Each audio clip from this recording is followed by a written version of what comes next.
অনেক ক্ষেত্রে দেখা যায় আমাদের বিমের সাইজ কলামের সাইজ শেয়ার সেম হয়ে যায়। যেমন 10 ইঞ্চি শেয়ার ওয়ান হলে বিমের সাইজে যখন 10 ইঞ্চি হয় পাশে, তখন শেয়ারের মধ্যে দিয়ে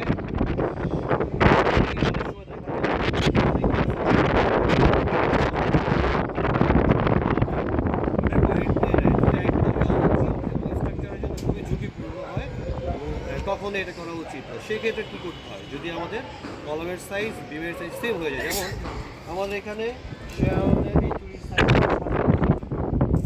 আমার 10 ইঞ্চি পাশে বিম, এটার চুরির সাইজও 7 ইঞ্চি। তো এক রিকোয়েস্টে আপনি কী করতে পারবেন, এক্ষেত্রে আমাদেরকে এখান থেকে আমাদের এই ভিতরে কতটুকু ক্লিয়ার আসতে এভাবে মাপ নিয়ে, ধরেন এটা আসছে এখান থেকে আমাদের এখানে 5.5 ইঞ্চির মতো।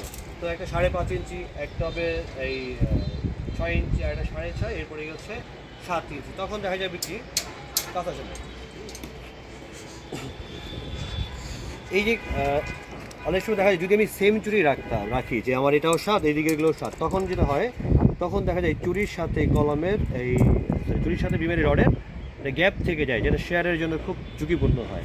সেক্ষেত্রে কী করতে হবে আমাদেরকে, 5 ইঞ্চি, 5.5 ইঞ্চি, 6 ইঞ্চি, 6.5 ইঞ্চি, 7 ইঞ্চি এইভাবে যদি সাজায়া যায়, তখন দেখা যাবে কি এইভাবে, যেমন চুরির সাথে আমার এই মেইন রডে যেমন কোনো গ্যাপ নেই, ঠিক আছে, তখন এই গ্যাপগুলো থাকবে না। আর না হয় দেখা যাবে কি সেম সাইজের চুরি দেয় 7 ইঞ্চি করে পুরোটাই, তখন এখানে গ্যাপ থেকে যাবে, যেটা ঝুঁকিপূর্ণ হবে।